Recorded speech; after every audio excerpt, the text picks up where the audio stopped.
పరిశుద్ధుడా, నమ్మకమైన దేవా, మీకు స్తోత్రం. ఈ సమయంలో మీ మాటతో మా అందరినీ తృప్తిపరచండి.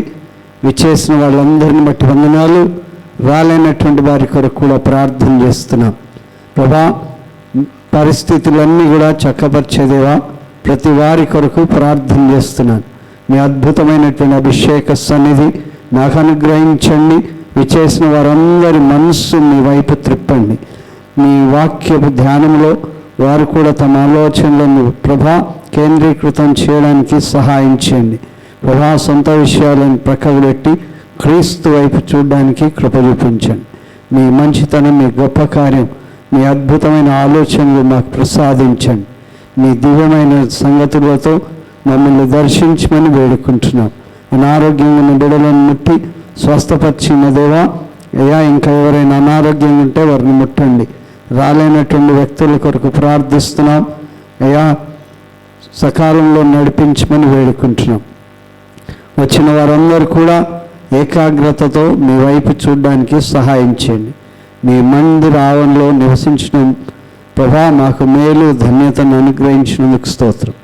దీవించమని ఈ యొక్క వర్తమానం ఆలకిస్తున్న బిడ్డలందరి కొరకు కూడా ప్రార్థన చేస్తున్నాం.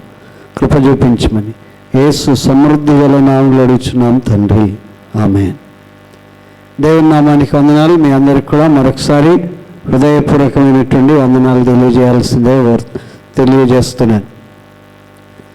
అందరూ కూడా మనసు దృష్టి అంతా కూడా దేవుని వాక్యం మీద పెట్టాలి. ఇక్కడికి వచ్చారు కనుక, ఇక్కడ ఎందుకు వచ్చారంటే, ఎందుకు వచ్చారు? దేవుని ఆరాధించడానికి వచ్చాం. దేవుని మీదనే దృష్టి పెట్టే పని మీద వచ్చాం, ఇంకో పని కాదు. ఇక్కడ ఉన్న సెల్ ఫోన్లోనే, ఇంట్లో ఉన్న ఒంటరిగా అందరూ ఉన్న సెల్ ఫోన్లోనే ఎక్కడ పోయినా దాని సెల్ అంటే ఏంది? సెల్ అంటే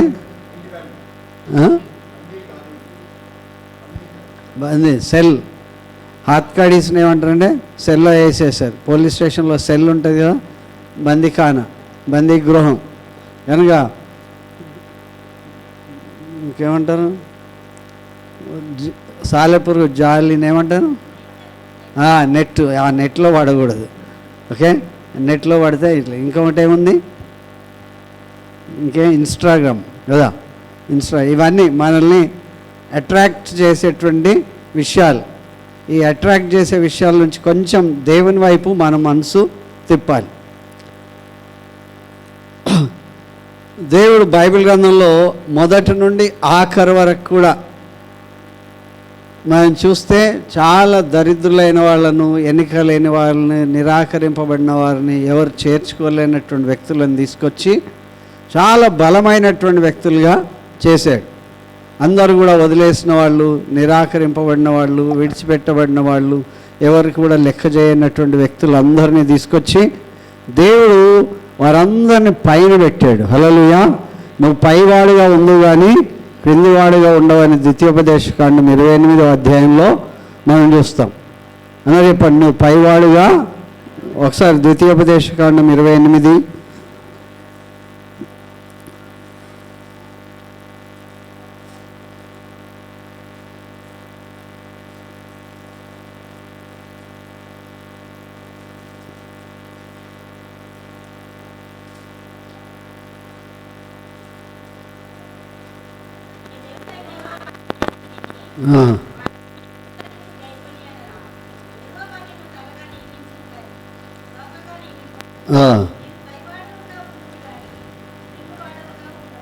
నీవు పైవాడుగా ఉండు కానీ క్రింది, నేను తలగా నియమిస్తాను కానీ ఒక తర్వాత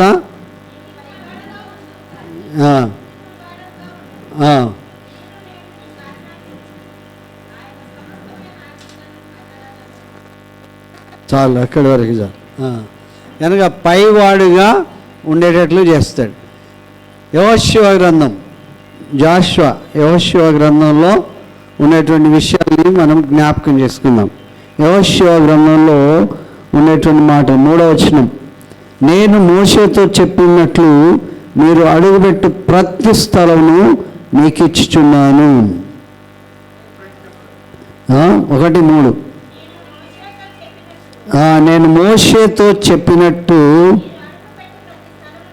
మీరు అడుగుపెట్టు ప్రతి స్థలమును మీకిచ్చుచున్నాను. అరణ్యమును, ఈ లెబనోను మొదలుకొని మహానది యాప్రటీసు నది వరకును,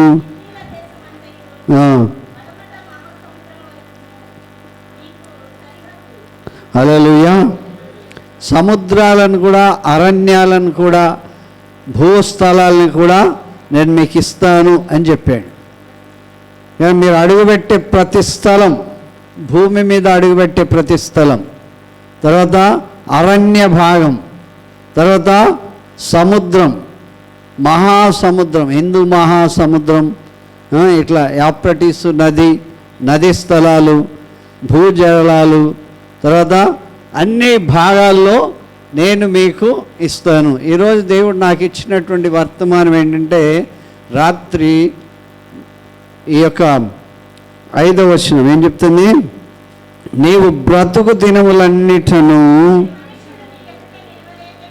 హల్లెలూయా, ఏంటది? నీవు బ్రతుకు దినం, as long as you live, ఎంత కాలం బ్రతుకుతావో అంతకాలం నీవు బ్రతుకు దినములన్నిటను. మనుషుల్లో రకరకాలు చెప్పండి ఒకసారి. మనకన్నా గొప్పవాళ్ళు కదా, మనకన్నా ధనం గలవాళ్ళు, మనకన్నా జ్ఞానం గలవాళ్ళు, మనకన్నా అధికారం గలవాళ్ళు, కనుక దేశ ప్రధానులు, జడ్జీలు, తర్వాత అందరూ కూడా మనకన్నటువంటి ఉన్నత స్థితిలో ఉన్న వాళ్ళందరూ కూడా దేవుడు చెప్తున్నాడు, నీవు బ్రతుకు దినములన్నిటను ఏ మనుష్యుడు నీ ఎదుట నిలవలేక ఉండును. హల్లెలూయా. నీవు బ్రతుకు దినములన్నిటిలో కూడా ఏ మనుష్యుడు నీ ఎదుట నిలవనేవే. This is the God's word, this is the promise of the Lord. ఇది దేవుని యొక్క వాగ్దానం. మనం సంవత్సరం ముందే తీసుకుంటాం కదా, ఆ వాగ్దానం కొరకు ప్రార్థన చేస్తూ ఉంటాం. ఆ వాగ్దానాన్ని గుర్తు చేసుకుంటాం, మళ్ళీ గుర్తు చేస్తూ ఉంటాం. కీర్తనలు 2:7 ప్రకారం, కీర్తనలు 2:7 ఏముంది? నన్ను అడుగుము జనములను నీకు 4వ వచనం.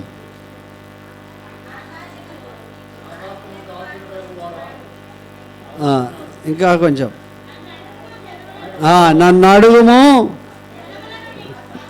ఏమిస్తాయంట? జనములను నీకు స్వాస్థ్యంగాను, భూమిని దాని దిగంతములను నీకు సొత్తుగాను ఇచ్చేదను. హల్లెలూయా. ఇక్కడ ఏలికలందరూ ఏకమై దేవుడికి వ్యతిరేకంగా ఆలోచన చేస్తే ఆకాశమందు ఆసీనుడైన వాడు నవ్వుచున్నాడు అని చెప్తూ ఆయన నువ్వు నన్ను అడుగు అంటున్నాడు. దేవుణ్ణి అడుగుదామని అడుగుతున్నాడు. దేవుణ్ణి అడిగితే ఆయన అంటున్నాడు, నేను జనములను నీకు స్వాస్థ్యంగా ఇస్తాను, భూదిగంతములను నీకు సొత్తుగా ఇస్తానని దేవుని యొక్క వాక్యం చెప్తోంది. దేవుడు యెహోషువతో చెప్తున్నటువంటి మాట ఏంటంటే, ఏ మనుష్యుడు నీ ఎదుట నిలువనేరక ఉండాలి. మనందరం కూడా ఇన్ఫ్లుయెన్స్ చేయడానికి ప్రయత్నం చేస్తాం. ఇన్ఫ్లుయెన్స్ అంటే మనకన్నా గొప్ప వాళ్ళతో మన యొక్క స్టేటస్ పెంచుకోవడానికి ప్రయత్నం చేస్తాం. మనకన్నా గొప్ప వాళ్ళతో కొంచెం స్నేహం చేస్తే, మనకన్నా ధనం ఉన్న వాళ్ళతో స్నేహం చేస్తే, మనకన్నా అధికారం ఉన్న వాళ్ళతో స్నేహం చేస్తే మన స్టేటస్ కొంచెం పెరుగుతుంది అనుకుంటాం. కానీ దేవుడు కలిగి ఉంటే దేవుడు మనకు ఎంత గొప్ప ఆధిక్యత ఇస్తాడో దేవుని వాక్యం ఇక్కడ మనకు చెప్తుంది. ఈయన అంటున్నాడు, అందరికన్నా జ్ఞానం మిన్నగా ఇస్తా, అందరికన్నా తెలివితేటలు ఎక్కువగా ఇస్తా, అందరికంటే గొప్పతనాన్ని ఇస్తా అని దేవుడు మనకు జ్ఞాపకం చేస్తూ ఉన్నాడు. ఇక్కడ దేవుని వాక్యం ఇంకా ఏం చెప్తుందంటే, నేను మోషేకు తోడై ఉన్నట్లు, 3వ వచనం ఏంటంటే, నేను మోషేతో చెప్పినట్లు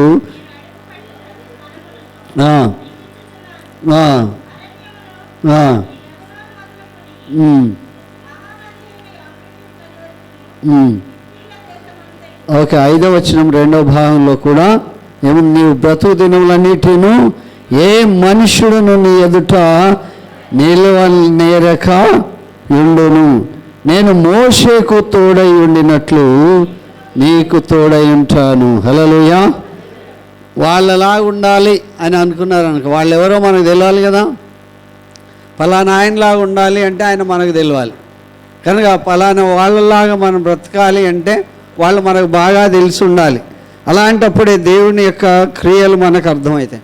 మోషే ఎవరో మనకు తెలియాలా లేదా? మోషేకి దేవుడు ఎట్లా తోడై ఉన్నాడో మనకు తెలియాలి. మోషేని దేవుడు ఎట్లా ఎన్నిక చేసుకున్నాడో మనకు తెలియాలి. మోషేకు తోడై ఉన్నట్లు నేను నీకు తోడై ఉన్నానంటే ఆ మోషేకు మనకేం సంబంధం లేనప్పుడు, ఆ మోషేని గురించి మనం ఏం తెలుసుకున్నప్పుడు ఆయన ఎవరైతే నాకేంటి అంటాం కదా. ఆయనను గూర్చి మనకు తెలియాలి అంటే దేవుని వాక్యం మనకు జ్ఞాపకం చేస్తున్నటువంటి మాటలు కదా. దేవుడు మనకి తోడైనట్లుగా, మోషేకు తోడైనట్లుగా ఆయన మనకు తోడుగా ఉంటాడు అని చెప్పి దేవుని వాగ్దానం మనకు చెప్పినప్పుడు ఆ మాటలను మనం శ్రద్ధగా వినాలి. మోషేని గురించినటువంటి వాగ్దానాలన్నీ కూడా మనం దైవవాక్యంలో మనం చూస్తూ ఉంటాం.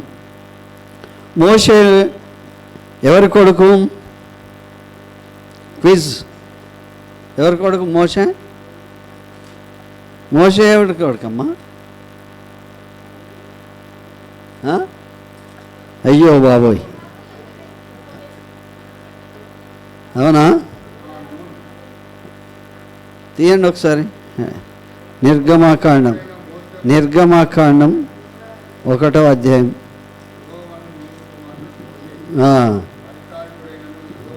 ఎవరైనా నేను కొన్ని రోజులు కొంతమందిని గురించి చెప్తా వచ్చా కదా, మధ్యలో ఎందుకో పోయింది. కనుక ఇప్పుడే మనం ఇంతకాలం నుండి ఉండి మోషే ఎవరి కొడుకు అంటే ఎవరి కొడుకు అందరూ చెప్పాలి. ఇది క్లాస్ రూమ్ అనుకోవాలి. ఓకే, క్లాస్ రూమ్లో గట్టిగా అడగవచ్చు, మెల్లగా సమాధానం చెప్పవచ్చు. కనుక దేవుడు మోషేను ఎన్నిక చేసుకున్నాడు. మోషే ఏ జాతికి చెందినవాడు?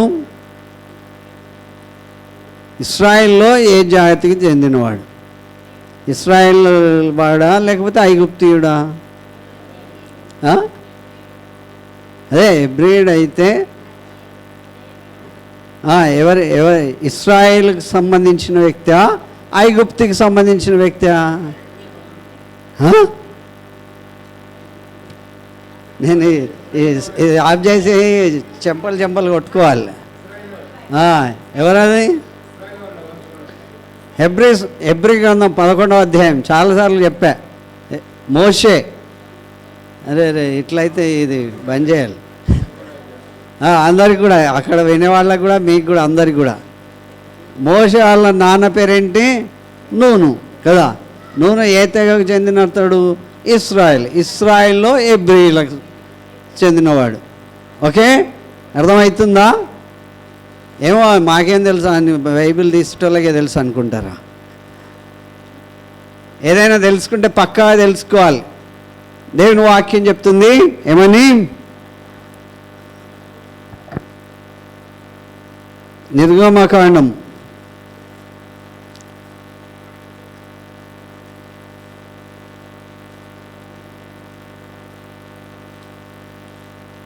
మోషే చరిత్ర స్టార్ట్ అవుతుంది కదా.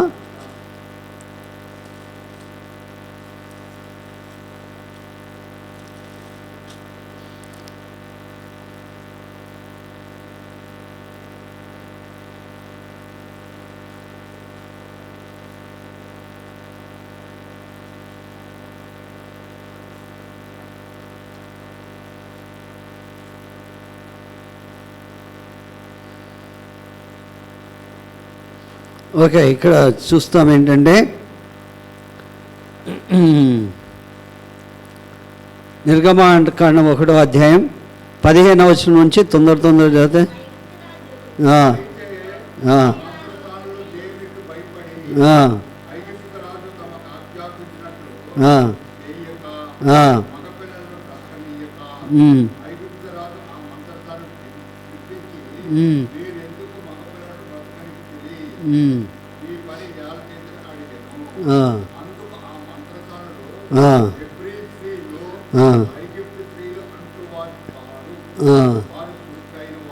ఓకే, ఇక్కడ ఇది ఎందుకు చదివించానంటే ఇశ్రాయేలీలలో మరొకరు ఉన్నారు. వారు ఎవరంటే హెబ్రీలు. హెబ్రీలు చాలా చురుకైనటువంటి స్త్రీలు. హెబ్రీ స్త్రీలలో కూడా చురుకుదనం అంటే తెలివితేటలే కాదు, తర్వాత పనిలో కూడా. ఎవరైనా ప్రసవిస్తే ఆ ప్రసవించిన తర్వాత ఒక వారం రోజులు 10 రోజులు వాళ్ళు కదలక మెదలక ఉండాలి అని ఉంటారు. వీళ్ళు పిల్లలు పుట్టిన వెంటనే చాలా యాక్టివ్గా ఉండేవాళ్ళంట హెబ్రీ స్త్రీలు. అందుకు ఆ మంత్రసానులు హెబ్రీ స్త్రీలు ఐగుప్తు స్త్రీల వంటి వారు కారు, వారు చురుకైన వారు. పోలిక ఐగుప్తీల స్త్రీలకి హెబ్రీ స్త్రీలకి పోలిక ఏంటంటే ఐగుప్తు స్త్రీలు చాలా సోమరు, హెబ్రీ స్త్రీలు చాలా చురుకైన వారు. హెబ్రీ స్త్రీలను రమ్మంటే 6 గంటలకే వస్తారు ప్రార్థనకి. తర్వాత హైదరాబాద్లో ఉన్నటువంటి స్త్రీలను రమ్మంటే ఎన్ని గంటలకు వస్తారు? మరి వీళ్ళు ఐగుప్తులు ఉన్నట్లా హెబ్రీలు ఉన్నట్లా? చురుగ్గా వస్తారు. కొంతమందికి 4 గంటలకే ప్రార్థన పెడితే వచ్చేస్తారు. కానీ దేవుని వాళ్ళు పని అంతా చేసుకొని పిల్లవాడిని ఆ ఐగుప్తు స్త్రీలు లేచే లోపల, మంత్రసాను లేచే లోపల ఆ పిల్లోడిని పడుకోబెట్టేవాళ్ళు అనమాట. పుట్టినారా లేదా అని తెలియకుండా అంతగా లాలించి పడుకోబెట్టినంత చురుకైనటువంటి వ్యక్తులు. కనుక దేవుని వాక్యం చెప్తుంది ఏంటంటే మంత్రసానులు వారి యొద్దకు వెళ్ళక మునిపే వారు ప్రసవించి ఉందని ఫరోతో చెప్పిరి. దేవుడు ఆ మంత్రసానులకు మేలు చేశాను. హల్లెలూయా. వాళ్ళని దగ్గరికి పోకుండా ఇంకా దూరంగా ఉన్నప్పుడే వాళ్ళు పుట్టిన వెంటనే వదిలివేయడం వలన ఆ యొక్క ఐగుప్తు స్త్రీలకు కూడా మంత్రసానులకు కూడా దేవుడు మేలు చేశాడంట. హల్లెలూయా. కనుక దేవుని వాక్యం చెప్తున్నటువంటి మాట ఇక్కడ 22వ వచనం, అయితే ఫరో హెబ్రీలలో పుట్టిన ప్రతి కుమారుని నదిలో పారవేయుడి, ప్రతి కుమార్తెను బ్రతకనీయుడి అని ఆజ్ఞాపించెను. హల్లెలూయా. రాజు ఆజ్ఞ. ఆ కాలంలో రాజు ఎవరు? ఫరో. కొన్నిసార్లు ఫరో అంటే ఆ సీటుకు సంబంధించి కొన్ని ప్రాంతాల్లో ఆ పేరు ఫరో అనేటువంటిది ఉంటుంది. ఇప్పుడు ప్రెసిడెంట్ ఆఫ్ ఇండియా అన్నాం అనుకో, వాళ్ళ పేరు ఏదైనా ఉండని, ప్రెసిడెంట్ ఆఫ్ ఇండియా అని ఎట్లా ఉంటుందో అట్లాగా ఫరో అనేటువంటిది కొన్ని సందర్భాల్లో ఆ రాజరికానికి హోదాకు వాడబడి. మనకి ఇంకా ఫరో ఎక్కడ కనబడతాడు? ఇక్కడ కనబడే ఫరో ఒకరు. తర్వాత యేసు ప్రభు పుట్టిన కాలంలో ఫరో ఒకడు. తర్వాత దానియేలు గ్రంథంలో ఫరో ఒకడు. ఆ ఫరో ఈ ఫరో అందరు ఫరోలు ఒకరు కాదు. అనగా అక్కడ ఉన్నటువంటి అధికారంలో ఉన్నటువంటి వ్యక్తి ఆ ఫరో ఏం చేశాడంట, ఈ యొక్క పిల్లలు ఎవరైతే పుడతారో, ఇశ్రాయేలుకు పుడతారో వాళ్ళని అందరినీ నదిలో పారేయాలి, ప్రతి కుమార్తెను బ్రతకనీయండి అందరికి కూడా ఆజ్ఞాపించాడు. దేవుని వాక్యం ఇక్కడ చెప్తున్నటువంటి మాట ఏంటంటే లేవి వంశస్థుడొకడు లేవి కుమార్తెను వివాహం చేసుకుని ఆ స్త్రీ గర్భవతి అయి కుమారునిగా వాడు సుందరుడైనట్టు చూచి. ఇక్కడ ఈయన ఇప్పుడు మళ్ళీ ఏ వంశం అంటది? లేవి వంశస్థుడు. లేవి వంశస్థులు అంటే యాజక ధర్మం చేసేటువంటి వ్యక్తులు. ఓకే, గోత్రాల పేర్లు మనం తెలుసుకోవాలి, ఆ గోత్రాల్లో ఉన్నటువంటి పేరు మనం తెలుసుకోవాలి. కనుక ఒక కులం చెప్తారు, ఆ కులంలో ఉపకులాలు ఉన్నట్లుగా ఈ యొక్క కులంలో ఉపకులాలు ఉన్నట్లుగా ఇశ్రాయేలులు అందరూ కూడా ఇశ్రాయేలు వాళ్ళు అయినప్పటికీ కూడా ఇశ్రాయేల్లో 12 గోత్రాలు ఉన్నాయి. 12 గోత్రాల వాళ్ళకి 12 రకాలైనటువంటి పనులు ఉన్నాయి. ఓకే, ఆ పనులలో అందరూ కూడా లేవీలకి ఈ యొక్క అధికారం ఏంటంటే దేవుని ఆరాధించడమే వాళ్ళ పని అని చెప్పి దేవుని వాక్యం చెప్తుంది. అందులో నుండి ఒక అబ్బాయి పుట్టాడు. తర్వాత దేవుని వాక్యంలో 3వ వచనంలో తర్వాత ఆమె వాడిని దాచలేక వాని కొరకు ఒక జమ్ము పెట్టే చేసింది. ఇక్కడ వాళ్ళ అమ్మ ఏం చేసింది? నా కొడుకును ఎట్లాగైనా బ్రతకాలి అని ఏం చేసింది? ఒక పెట్టె తయారు చేసింది, జమ్ము పెట్టె. జమ్ము నార ఎంతమంది చూశారు? ఓకే, జమ్ము తాళ్ళు వెంతారు అటు డాక్టర్ మట్టలు ఉంటాయి కదా పెద్ద పెద్ద, అదొక పంట. తర్వాత అది తీసుకుపోయి ఏం చేస్తారు? అందుకే నేనేమనుకుంటున్నా అంటే బైబిల్లో ఉన్నటువంటి విషయాలన్నీ అర్థం కావాలంటే సాధారణంగా అర్థం కాదు. ఇప్పుడు మా పిల్లలకే అర్థం కాదు, ఇక మా తరం తర్వాత మన వాళ్ళకి ఏమో అర్థమవుతుంది, ఏమీ అర్థం కాదు. అందుకే ఇదేంటి అనేటువంటిది మనం చూడాలి. అది చూస్తే అప్పుడు అర్థమవుతుంది. ఆ పెద్ద ఇట్లా అంచులకన్నీ ముళ్ళులు ఉంటాయి, మంచి గ్రీనరీగా పెరుగుతాయి. కలవంద ఎట్లా ఉంటుందో అట్లా ఉంటుంది. తర్వాత దాన్ని ఏం చేస్తారు, కోసి నీళ్ళల్లో బాగా రోజులు నానబెడితే అది పూర్తి ఏమవుతుంది, మెత్తగా అయిపోయి ఇదైపోతుంది. అప్పుడు దాన్ని తీసుకొచ్చి కొడతారు, కొట్టి దాన్ని పూర్తిగా దాన్ని చదును చేస్తారు. చదును చేయడం అంటే మెత్తగా దాన్ని తలకి ఎట్లా దువ్వుతారో అట్లా మొత్తం దువ్వేసి దాన్ని ఒకదాన్ని 3 పేటలు పెట్టి ఒకటి బాగా తిప్పి దాన్ని తాళ్ళు చేస్తారు. తాళ్ళు చేసి బాగా లాగిన తర్వాత దాన్ని తీసుకొచ్చి పేన్తారు. పేనిన తర్వాత అది తాడవుతుంది. తాడు తెలుసా? ఇప్పుడు ప్లాస్టిక్ తాళ్ళు తెలుసు కానీ ఆ తాళ్ళు ఏం తెలుసు, ఆ ఊర్లలో ఉండే వాళ్ళకి తెలుస్తాయి.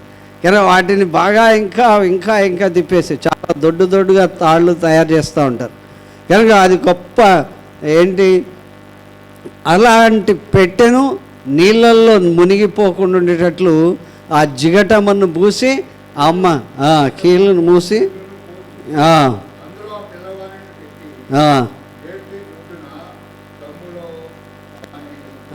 ఏటి ఒడ్డున జమ్ములో దానిని ఉంచింది. హల్లెలూయా. ఆ నీళ్ళలో పడేస్తే ఎవరు అనుకుంటారు చూసేవాళ్ళు, ఈ అమ్మాయి ఏమో అనుకుంటారు. బాగా తెలిసినటువంటి ఆ లక్క ఏం చేసింది, చూసింది. ఆ దగ్గరికి ఎవరు వచ్చారు? రాణి వచ్చింది. ఆ రాణికి చెప్తే ఆ రాణి కనులకు దేవుడు మోషే చాలా సుందరుడుగా ఉండడం చూశారు. హల్లెలూయా. కనుక అలాంటి వ్యక్తి నుంచి నూను కుమారుడైనటువంటి వ్యక్తి యొక్క అమ్రాము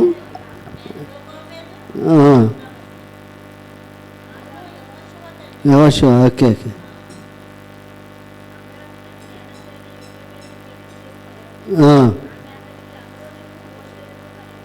అహరోను. ఓకే, మోషే అహరోనుల గురించి మనం చూస్తాం. మోషేకు తోడై ఉన్నట్లు అనేటువంటి పదం మీద మనం ఇదంతా కూడా చూస్తూ ఉన్నాం.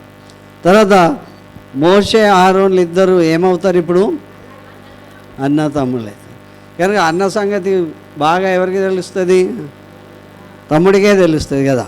తమ్ముడి సంగతి అన్న తెలుసు. అందుకే యెహోషువతో దేవుడు ఆయన సిద్ధం చేస్తూ ప్రిపేర్ చేస్తూ చెప్తున్నాడు ఏంటంటే, నేను మోషేకి తోడై ఉన్నట్లు నేను నీకు తోడై ఉంటాను అని చెప్పి దేవుని వాక్యం చెప్తోంది. కనుక దేవుని వాక్యంలో ఎలా తోడు ఉన్నాడు, ఎన్ని రకాలుగా తోడుగా ఉన్నాడు అంటే, ఐగుప్తీయుల యొక్క బానిసత్వం నుండి దేవుడు విడిపించడానికి అక్కడ 10 రకాల తెగుళ్ళను తీసుకొచ్చాడు. ఎన్ని తెగుళ్ళు ఎన్నో తెలుసా? ఎన్ని? 10 రకాల తెగులు. 10 రకాల తెగుల్లో మనం చూస్తాం ఏంటంటే,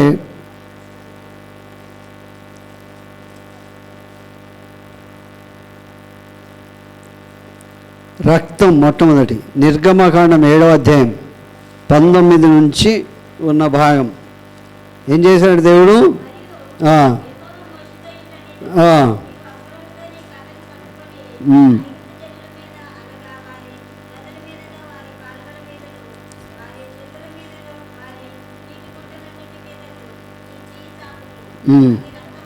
హల్లెలూయా. చేయి జాపితే ఏమవుతుందంట? ఆ దేశము నీళ్ళన్నీ కూడా రక్తం అయిపోతాయి. ఏ గ్లాసులో ఇంట్లో కుండలో నుండి నీళ్ళు తీసినా ఏం కనబడుతుంది? రక్తం. దేశంలో ఏ నది చూసినా ఏం కనబడుతుంది? రక్తమే కనబడుతుంది.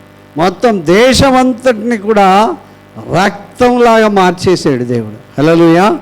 మోషేకు తోడుగా ఉంటే మోషే వల్ల ఎంత అద్భుతం చేశాడో అది దగ్గరుండి ఎవరు చూశారనమాట? యెహోషువ చూశాడు. హల్లెలూయా. కనుక మోషే అహరోను చూశాడు.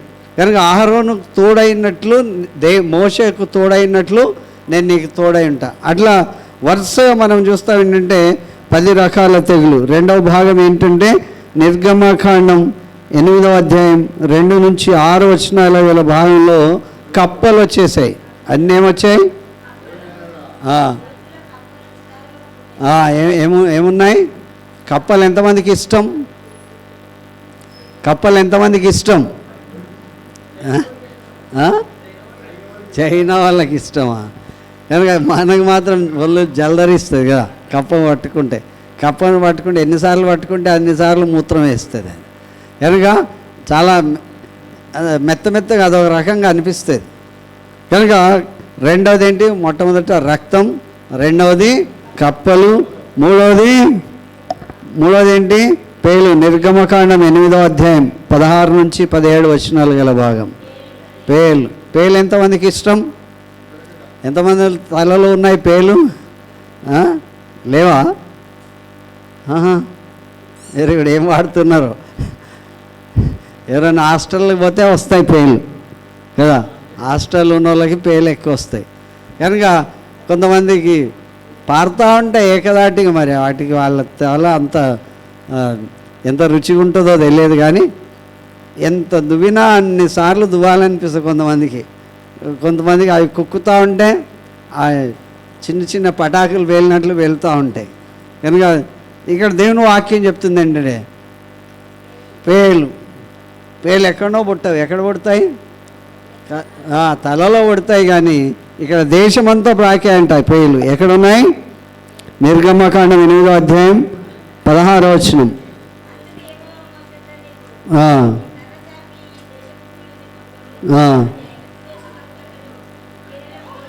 ఐగుప్తు దేశమంతట పేలైన, తలలోనే కాదు. ఎక్కడ? అప్పుడు మగవాళ్ళు ఆడవాళ్ళని తేడా లేకుండా అందరికీ పేలైపోయినాయి. అందరూ ఎక్కడ దారిలో చూస్తే పేలే, ఎక్కడ బెడ్ మీద పేలే, తర్వాత ఇంట్లో పేలే, ఎక్కడ దేశం అంతటి మీద పేలైపోయాయి. ఫెయిల్ కాదు, ఏంటిది? పేలు. కనుక దేశం అంతటి మీద ఎక్కడ చూస్తే అక్కడ ఏమున్నాయి?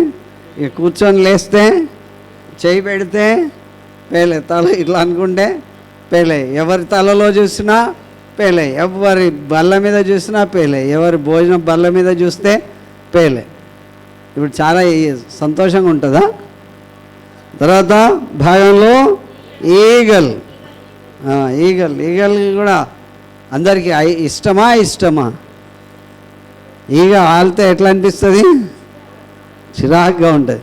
ఒక ఈగకే చిరాకు అయితే దేశంలో 100 కొలది ఈగలు, వేల కొలది ఈగలు కదా. దేంతో నిండి ఉన్నాయంట? గుంపులతో నిండి ఉన్నాయంట ఈగలు. అప్పుడప్పుడు కనబడుతూ ఉంటాయి ఒక గుంపు. కానీ అట్లా ఈగల గుంపులతో నిండి ఉన్నాయి. కనుక అట్లా మనుషులకు వికారమయ్యేది, అయిష్టమయ్యేది, ఓర్చుకోలేనటువంటి, సహించలేనటువంటి ఈగలు, పేలు, తర్వాత కప్పలు, తర్వాత ఐగుప్తుల జంతువులందరి మీదకి తెగుళ్ళు కూడా వచ్చాయి. నిర్గమకాండం 8వ అధ్యాయం 20 నుంచి 24 వచనాల వరకు ఈగలు, తర్వాత జంతువులందరి మీదకి తెగులు. నిర్గమకాండం 9వ అధ్యాయం 3 నుంచి 6 వచనాలు. కనుక ఐగుప్తు మనుషుల మీద, జంతువుల మీద దద్దుర్లు. ఇశ్రాయేల్ మీద రాలే, ఐగుప్తు యొక్క మనుషుల మీద, పశువుల మీద దద్దుర్లు. తర్వాత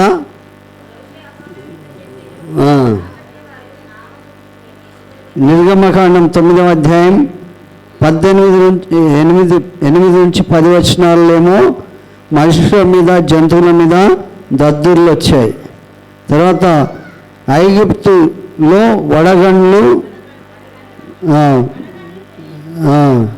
వడగండ్లు, పిడుగులు. నిర్గమకాండం 9వ అధ్యాయం 22 నుంచి 26. తర్వాత నిర్గమకాండం 10వ అధ్యాయం 12 నుంచి 14 వరకు మిడతలు. మిడతలు ఎంతమంది చూశారు? మీరు చూసిన మిడత ఒక్కొక్కటి ఉండొచ్చు కదా. ఇవేంటి? మొత్తం పంటంతా నాశనం చేసేటువంటి మిడతలు, గుర్రంలాగా ఉంటాయి. ఆ మిడతలు వచ్చి మొత్తం పండంతా నాశనం చేస్తూ ఉంటాయి. మిడతలు తెగుళ్ళతో సమానం కనుక మిడతల దండు వస్తుంది అని చెప్పి దేవుని వాక్యం చెప్తుంది. ఆ మిడతలు వచ్చేసి ఎక్కడ ఉంటాయంటే నిర్గమకాండం 10 నుంచి 10వ అధ్యాయం 12 నుంచి 14 వచనాలు. అప్పట్లో ఐగుప్తులో చీకటి నిర్గమకాండం 10వ అధ్యాయం 21 నుంచి 23 చీకటి. ఆ దేశమంతట్లో కూడా చీకటి అయిపోయింది. హల్లెలూయా. కనుక మోషే ద్వారా దేవుడు 10 రకాల తెగుళ్ళు, ఇంకా ఎన్నైనాయి? 9 అయినాయి. ఇంకోటి ఏంటంటే తొలిచూలి పిల్లలను మరణం, నిర్గమకాండం 12వ అధ్యాయం 29 నుంచి 30 వచనాలు గల భాగంలో. కనుక పిల్లలందరూ కూడా చనిపోయారు. కనుక ఈ 10 రకాల తెగుళ్ళు దేవుడు మోషే ద్వారా జరిగించాడు. మోషేకు తోడై ఉన్నాడు. మోషేను ఐగుప్తు ప్రజలందరిలో నుంచి, దేశం నుంచి ఇశ్రాయేల్ ప్రజలందరినీ దేవుని ఆరాధించడానికి నడిపించాడు అని చెప్పి దేవుని వాక్యం చూస్తాం. కనుక యెహోషువలో మనం చూస్తాం ఏంటంటే, నువ్వు అడుగుపెట్టే స్థలం నేను నీకు ఇస్తా, ఏ మనుషులు నీ ఎదుట మోషే అంటాడు పిలిస్తే నేను నోటి మాంద్యం గలవాడను అని చెప్పినందుకు అహరోనును తోడుగా ఇస్తాను అని దేవుడు చెప్పాడు. కనుక ఆ రీతిగా మోషేకు తోడుగా ఉన్న దేవుడు మనకు కూడా తోడై ఉంటాడు. హల్లెలూయా. హల్లెలూయా. కనుక దేవుని వెంబడించడం అంటే అంత ఆషామాషి కాదు అని కూడా దేవుని వాక్యం మనకి జ్ఞాపకం చేస్తుంది. యెహోషువ గ్రంథంలో ప్రతిసారి యెహోషువను దేవుడు బలపరుస్తూ వచ్చాడు. అరణ్య మార్గంలో అన్ని ఇస్తాను అని చెప్పాడు. మోషేకు తోడైండినట్లు నేను నీకు తోడైందును, నిన్ను విడవను, నిన్ను ఎడబాయను. ఎలా ఉండాలి? బీ కరేజియస్, నిబ్బరం కలిగి ధైర్యంగా ఉండాలి.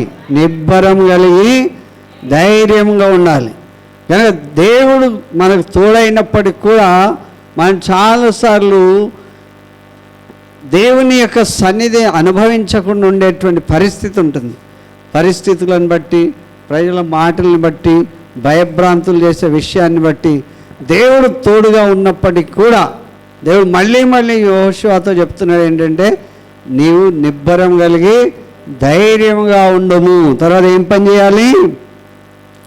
నిబ్బరం కలిగి ధైర్యంగా ఉండము. వారికి ఇచ్చేదని నేను వారి పితరులతో ప్రమాణం చేసిన ఈ దేశమును నిశ్చయముగా నీవు ఈ ప్రజలను స్వాధీనం చేసేదవు. హల్లెలూయా. నీకు ఇస్తానని చెప్పినటువంటి ప్రజలను నువ్వు స్వాధీనపరుచుకుంటావు. నీ సొత్తు అవుతారు జనం, నిన్ను ప్రేమించే వాళ్ళు అవుతారు జనం.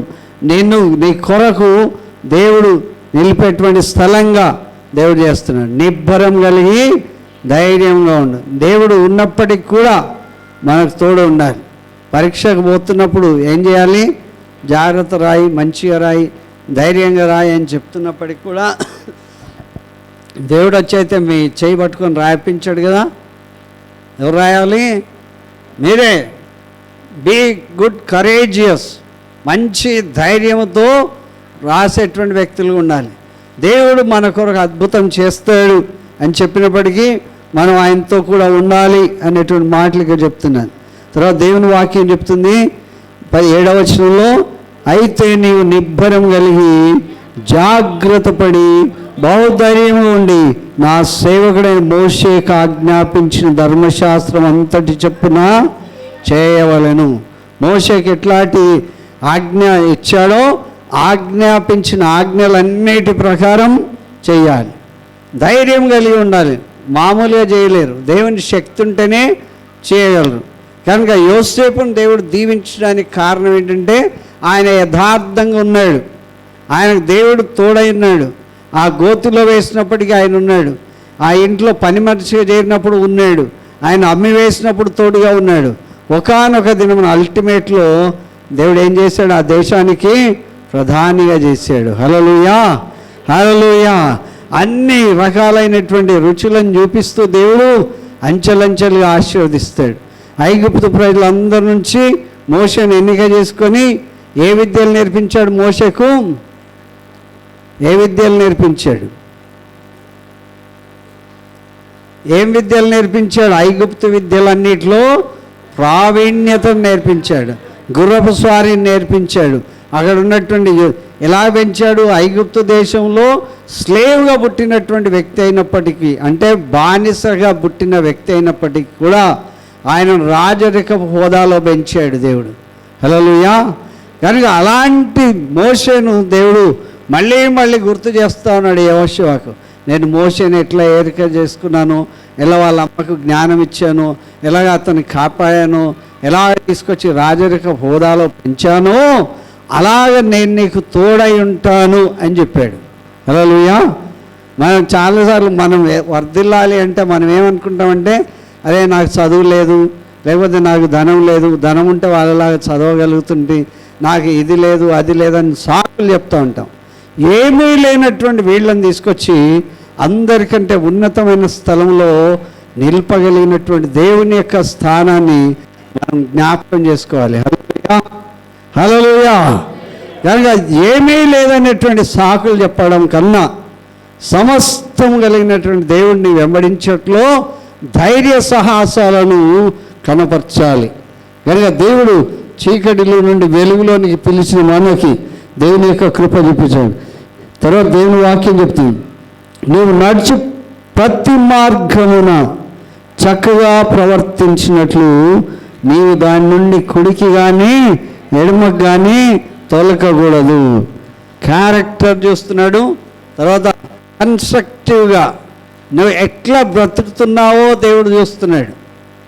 కుడికి కానీ ఎడమకు కానీ తొలగకుండా నీ ప్రవర్తన అంతటిలో ఆయనను ఒప్పుకోవాలి. హల్లెలూయా. దేవుడు మన ప్రవర్తన కూడా చూస్తున్నాడు. మన బాహ్యమే కాదు, అంతర్యమే కాదు, మన ప్రవర్తన కూడా చూస్తున్నాడు. దేవుడు మనల్ని దీవించాలి అంటే ఇలాంటి లక్షణాలు ఉండాలి. దేవుడు మనల్ని ఆశీర్వదించాలి అంటే మనం బీదలమా గొప్పలమా అని దేవుడు చూడాడు. కానీ మనం ఏ స్థితిలో దేవుని కొరకు బ్రతుకుతామో దానిని బట్టి దేవుడు దీవిస్తాడు. హల్లెలూయా. రోజు ఇంట్లో ప్రార్థన చేసుకుంటున్నారా లేదా అని నేను అడగను. అది మీకు దేవుడికి. రోజు బైబిల్ చదువుతున్నారా లేదా అని నేను అడగను. నేను జడ్జి చేయాల్సింది కాదు. నేను మీకు దేవుని గురించినటువంటి సంగతులు వివరణ ఇవ్వడమే తప్ప మీరు ఏ టైం చదివారు, ఎప్పుడు లేచారు, ఎప్పుడు తిన్నారు అని అడగట్లే. మరి మీరు ఏం భాష మాట్లాడారు ఇంట్లో అని అడగట్లే కదా. అందరికి ఏం భాష మాట్లాడాలని ఉంటుంది? ఏం భాష? అన్ని భాషలు మాట్లాడతానంట. ఏం భాష? మంచి భాష మాట్లాడాలి కదా. దుర్భాష ఏది మీ నోటికి రావద్దు అని దేవుని వాక్యం చెప్తుంది కదా. కానీ దేవుని వాక్యం చెప్తుంది ఆయన ఇంట్లో చూడడానికి లేదు, అన్ని చోట్ల ఆయన చూస్తాడు. హల్లెలూయా. అన్ని విధాలుగా ఆయన చూస్తాడు. మన అవుటర్ చూస్తాడు, మన ఇన్నర్ చూస్తాడు, మన బాహ్యం మన అంతరంగం కూడా ఆయన చూస్తూ ఉంటాడు. కనుక దేవుని వాక్యం ఇక్కడ చెప్తుంది ఏంటంటే, జాగ్రత్త పడి బహుధైర్యంగా ఉన్న సేవకుడైన మోషే ఆజ్ఞాపించిన ధర్మశాస్త్రం అంతటి చొప్పున నీవు నడుచు ప్రతి మార్గమున. అందరూ చదవాలి. నీవు నడుచు ప్రతి మార్గమున ఏం చేయాలంట? చవకగా ప్రవర్తించినట్లు.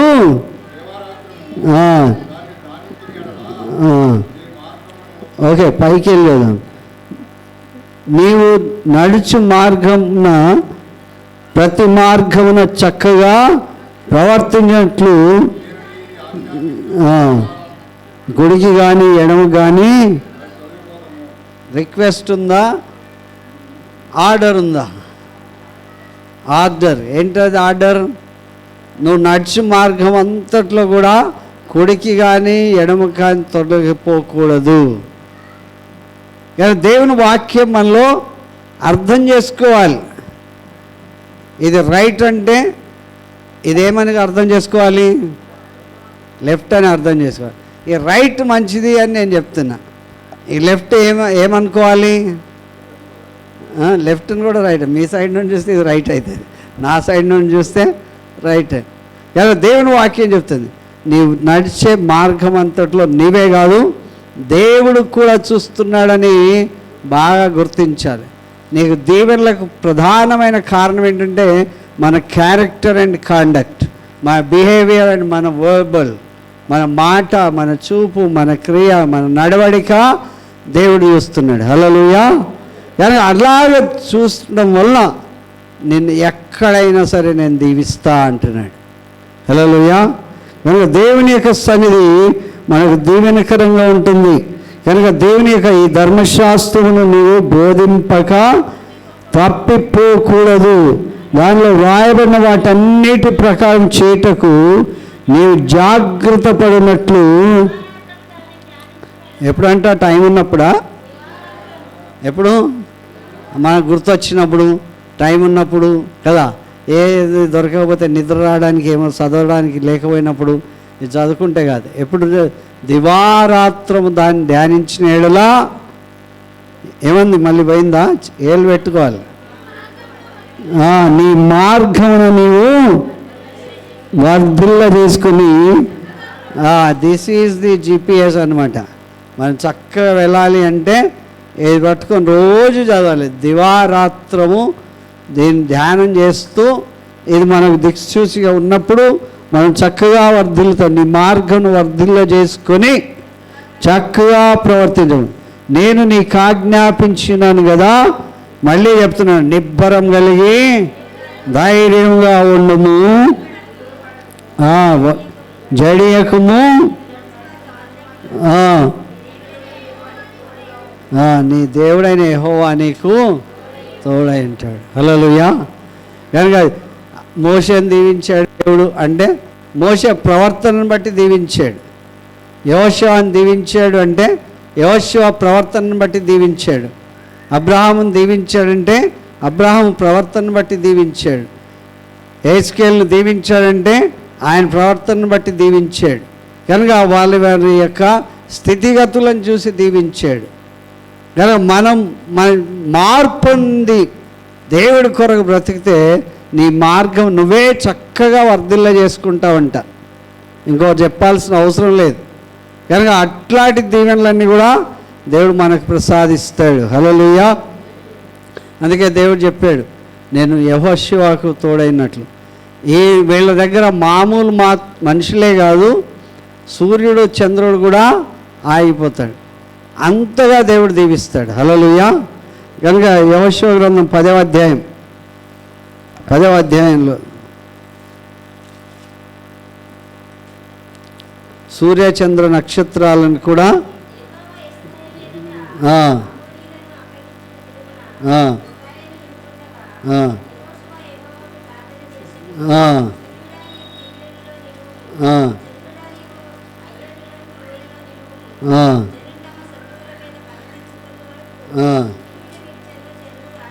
హల్లెలూయా.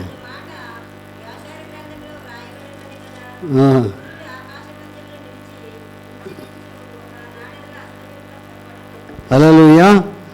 ఈ యుద్ధం ఏంటి అంటే అమ్మోనీయులకి, ఎవరికి? ఇశ్రాయేలు. యుద్ధం అమ్మోనీయులకి. ఈ పందెం ఏంటి అంటే సూర్యుడు అస్తమించే లోపల గెలవాలి. సూర్యుడు అస్తమించే లోపల. ఇశ్రాయేలు ప్రజలు ఓడిపోయే దశకు వచ్చేసారు, అమ్మోనీయులు గెలిచే దశకు వచ్చారు. అంతసేపట్లో ఏం చేశాడంటే యెహోషువ యుద్ధం చేసేది వదిలేసి ఏం చేశాడు? ప్రార్థన చేశాడు. ఏమని ప్రార్థన చేశాడు? సంగతి ఏంటి? ఏమని ప్రార్థన చేసి ఉంటాడు?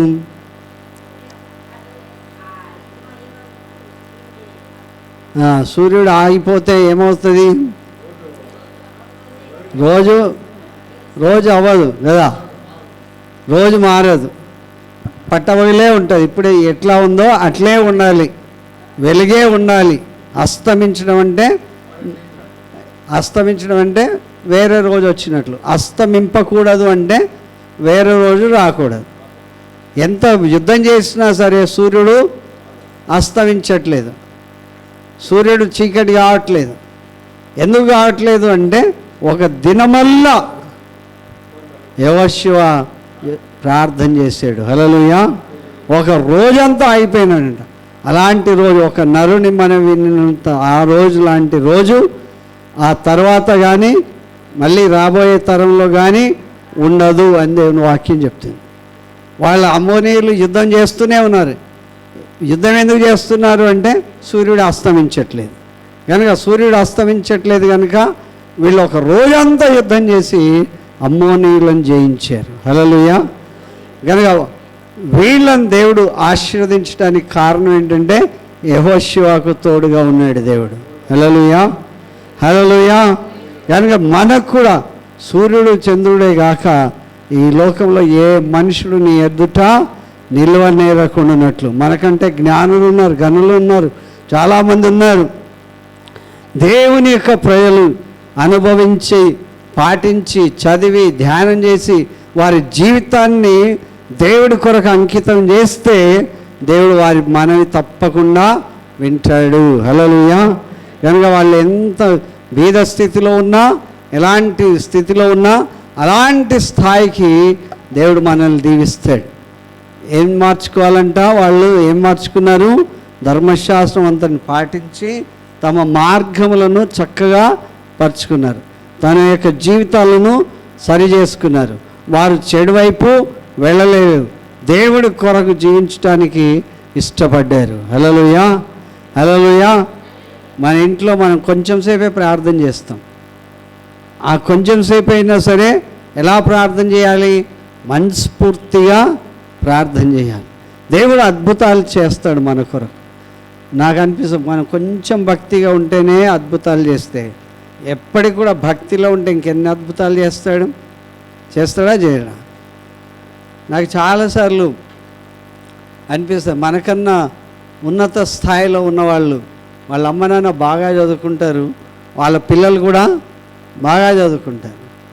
వాళ్ళు వ్యాపార రంగంలో ఉన్నవాళ్ళు, ఈ మార్వాడి వాళ్ళు ఎప్పుడైనా కూలి పని చేసింది చూసారా? మార్వాడి వాళ్ళు ఎప్పుడైనా కూలి పని చేశారా? కొంతమంది ఉంటారు కోమట్లు కూడా ఎప్పుడైనా కూలి పని చేశారా? వాళ్ళే చేయలేనప్పుడు మనమే కూలి పనులు చేస్తున్నాం, మనమే వాళ్ళకి ఇది చేస్తున్నాం. వాళ్ళని దేవుడు ఇట్లాగా ఆశీర్వదించాడు. హల్లెలూయా. మన వంశం ఏంటి? ఇలాంటి వంశం. మనం దేవుడి కొరకు చురుకైనటువంటి వ్యక్తులుగా ఉంటే మన పిల్లల జ్ఞానాన్ని దేవుడు చురుకుదనం చేస్తాడు. మనం దేవుని యొక్క గొప్ప కార్యాలు మనం చూడాలా లేదా? చూడాలా? కానీ దేవుని కార్యం చూడాలంటే నా స్థితి, నా గతి మార్చగలిగినటువంటిది ఒకే ఒక పరిశుద్ధుడైన దేవుడు. హల్లెలూయా. మోషేకు తోడ ఎప్పుడైనా బైబిల్ గ్రంథంలో ఇలా జరిగింది అని అంటే ఆ విషయాల్ని మనం అర్థం చేసుకొని ఆ ప్రకారం వెళ్ళడానికి ప్రయత్నం చేయాలి. హెబ్రీ పత్రిక 11వ అధ్యాయం మోషేను గురించి ఒక్కసారి జ్ఞాపకం చేస్తాం. ఫరో కుమార్తెను అనిపించుకోవడానికి ఇష్టపడలేదు అని.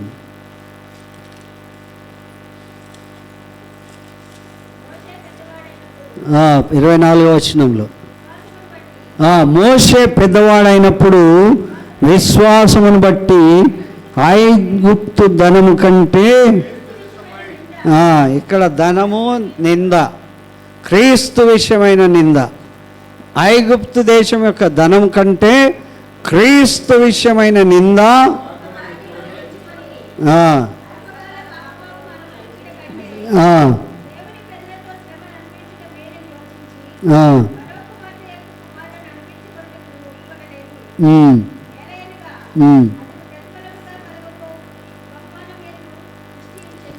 తన ప్రతిఫలంగా కలగబోయే బహుమానం మీద దృష్టి పెట్టాడంట.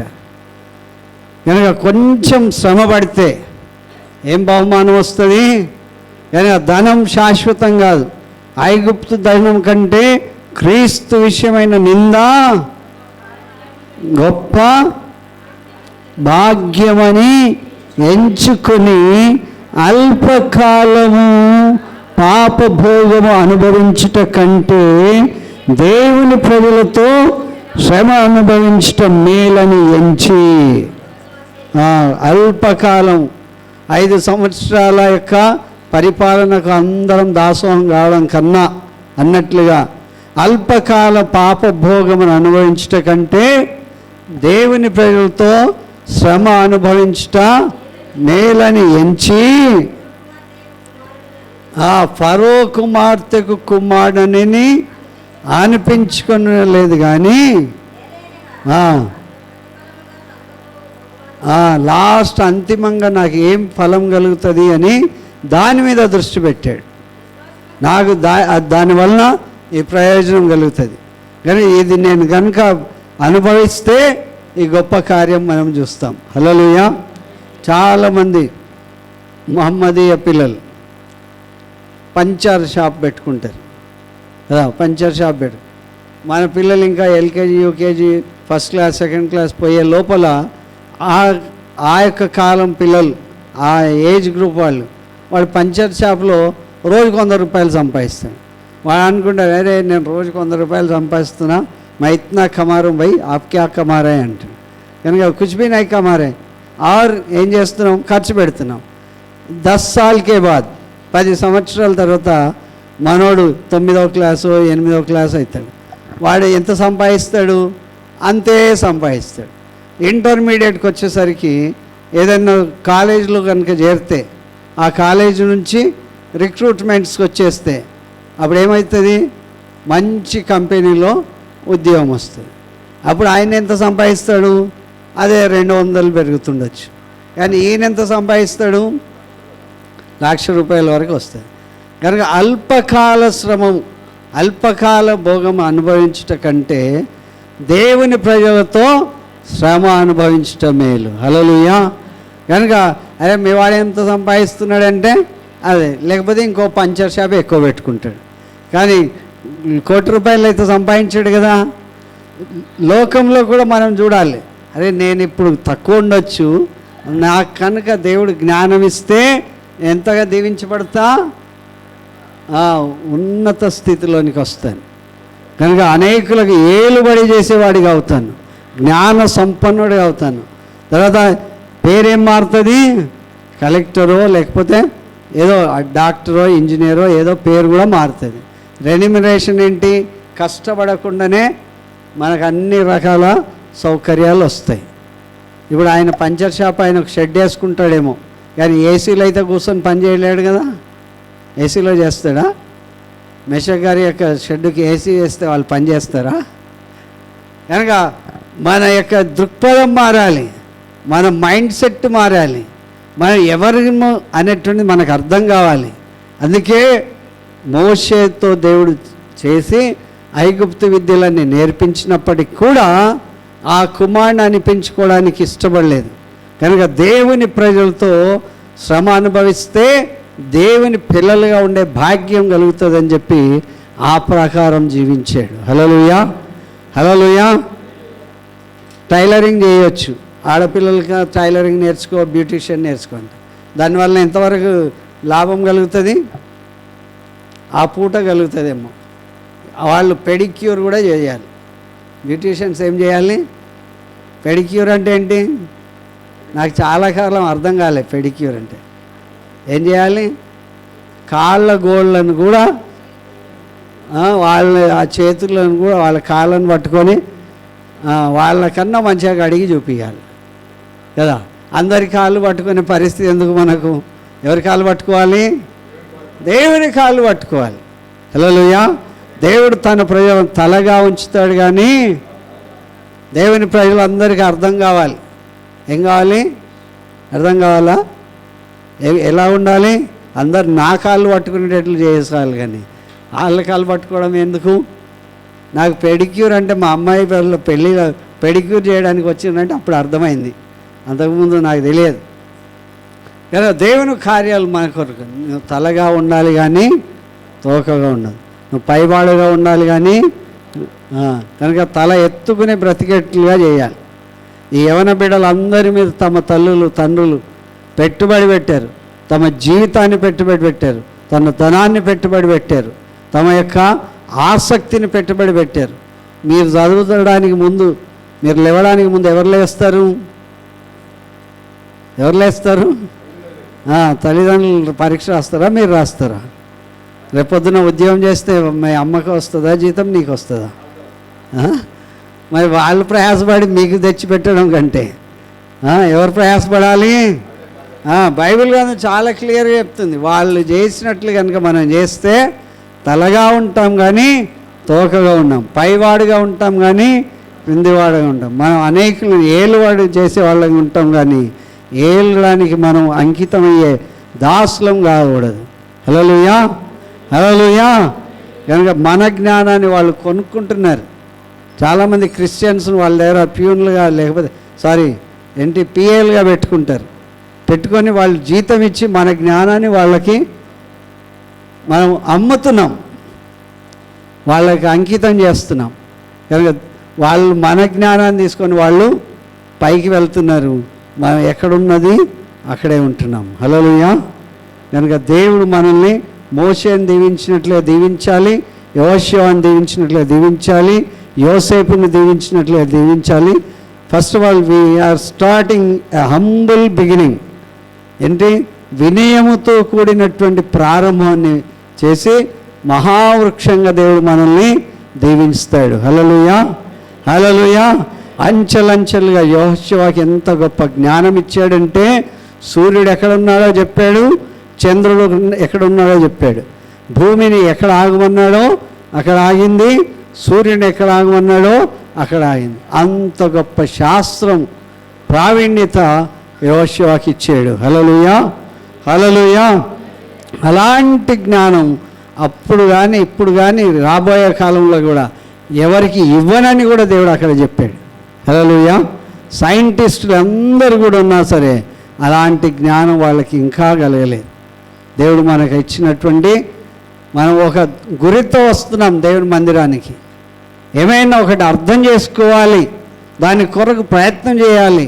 ఆ డెస్టినేషన్, ఆ అంత్యకాలం యొక్క తీర్పు కొరకు మోషే ముందుగానే సన్నద్ధుడై దేవుని ప్రజలతో శ్రమ అనుభవించడము మేలు అనుకున్నాడు. హల్లెలూయా. దానియేలు గ్రంథంలో కూడా వాళ్ళు అట్లాగే అనుకున్నారు, యోసేపు కూడా అట్లాగే అనుకున్నాడు.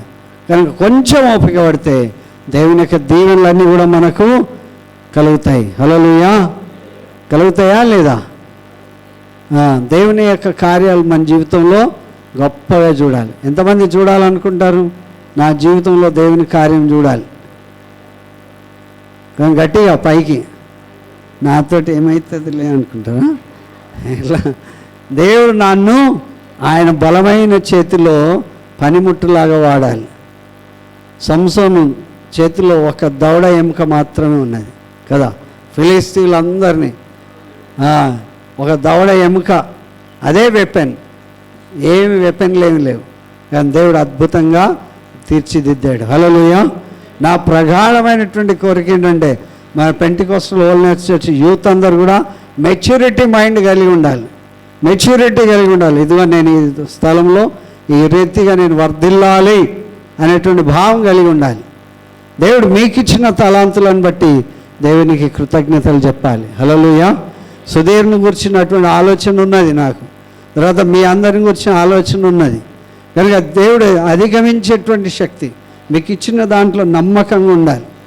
మీకు ఏ తలాంత్ ఇచ్చాడో దాంట్లో నమ్మకంగా, మీ తల్లిదండ్రులు మిమ్మల్ని నమ్మాలి, మీ తల్లిదండ్రులు మిమ్మల్ని నమ్మాలి. అలాంటి పరిస్థితిలో అద్భుతమైన విజయాలు, you should prove your self, మీరు మిమ్మల్ని రుజువుపరుచుకొని నిలదొక్కుకోవాలి. హల్లెలూయా. రుజువుపరుచుకోవాలి. ఆ రుజువుపరుచుకుంటే దేవుడు అద్భుతంగా విజయాలు మనకు అనుగ్రహిస్తాడు. కనుక లేకపోతే నేను ఎందుకున్నా ఈ స్థితిలో, యెబ్బేజు అట్లానే అన్నాడు, నేను ఈ స్థితిలో ఎందుకున్నాను, ఎందుకు ఈ స్థితిలోనే ఉండాలి, ఎందుకు నేను సేవిస్తున్న దేవుడు అంతగా హెచ్చించలేడా? హెచ్చిస్తాడా లేదా? హెచ్చిస్తాడు. మనం అడుగులు ముందుకు వేయాలి. హల్లెలూయా. అడుగులు ముందుకు వేస్తే దేవుడు అద్భుతమైన విజయాలు మనం చూస్తాం. తల్లిదండ్రులు కూడా చాలే చదివింది కానీ ఆయన అనకూడదు కదా. దేవుని కొరకు ఇంకా కష్టపడి మనం ఇస్తున్న దాన్ని బట్టి వాళ్ళు రెట్టింపు ఫలాలు మనం చూడాలి, రెట్టింపు దీవెనలు చూడాలి. రెట్టింపు జ్ఞాన సంపన్నులుగా వారి కొరకు ప్రార్థన చేయాలి. అద్భుతమైన విజయాలు మనం చూడాలి. హల్లెలూయా, హల్లెలూయా. దేవుని యొక్క కార్యాలు. బైబిల్లో కొన్ని రకాలైన బైబిల్ ఉన్నాయి. Wonder Bible. ఒక బైబిల్ ఏంది? Wonder Bible. ఒక బైబిల్ ఏంది? ఫ్యామిలీ బైబిల్ ఉంటుంది. ఒక బైబిల్ ఏముంటుందంటే రకరకాల వెపన్స్ ఆ బైబిల్ ఉంటుంది. తర్వాత రకరకాల బైబిల్లో రకరకాలైనటువంటి ప్రోత్సాహకరమైనటువంటి అర్థాలను ఇస్తూ మనం నిలదొక్కునేట్లుగా చేసేటువంటి గ్రంథాలు ఉన్నాయి, బైబిల్ గ్రంథాలు. కానీ వాటిలో హైలైట్గా ఇలాంటి కొన్ని విషయాలు మనకు జ్ఞాపకం చేస్తారు. విమెన్ బైబిల్ ఉంటుంది, స్త్రీలనే హైలైట్గా చేసేటువంటి బైబిల్ గ్రంథం. అలాంటి దాంట్లో మనం నిష్ణాతులైతే మన విజయాలు గొప్పగా చూస్తాయి. మన మైండ్ సెట్ ఎప్పటికీ ఒకలాగానే ఉండదు, మెచ్యూరిటీ అనేది ఉండాలి. అలా ఉంటేనే దేవుడు దీవిస్తాడు. హల్లెలూయా, హల్లెలూయా.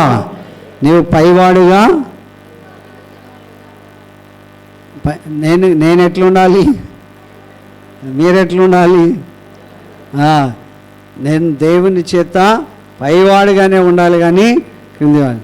నేను నా తల ఎత్తువాడుగానే ఉండాలి, నా గిన్నె నిండి పొర్లనట్లుగానే ఉండాలి. దేవుని యొక్క సమాధానం మనందరికీ తోడై వర్ధిల్లుదుగాక. Amen, amen. Say amen. So మీరందరూ నాతో ఉన్నట్లు. పరిశుద్ధుడా, నమ్మకమైన దేవా, మీకు స్తోత్రం. నీతిగల మీ న్యాయ విధులన్నీ కూడా మేము వింటున్నప్పుడు ప్రభా, బైబిల్ గ్రంథంలో ప్రతి ఒక్కరిని మీ వైపు చూసిన వారిని తల ఎత్తువాడుగా చేశారు, పైవాడుగా చేశావు ప్రభా. తండ్రి, దీవించే వ్యక్తులుగా చేశావు, ఏళ్ళు వారిగా చేశావు. పెంట కుప్పల నుండి దీనులను దరిద్రులను తీసుకొని గొప్పవాళ్ళగా చేశారు. మా పిల్లలు ప్రభా ఆ రీతిగా ఉండడానికి, మా కుటుంబం, మా యొక్క సంఘం, మా యొక్క యవనస్తులు, మా స్త్రీలు ప్రభా, మా పురుషులు, మా యవన బిడ్డలందరూ కూడా ఆ రీతి వర్ధిల్లుటకు సహాయం చేయమని, మీ మాటలు విన్న ప్రతి ఒక్కరికి ఔదార్యాన్ని, ఉత్సాహాన్ని, జ్ఞానాన్ని, సామర్థ్యాన్ని పెంచమని యేసు దివ్యమైన నామములో ఇచ్చినాను తండ్రి. ఆమేన్.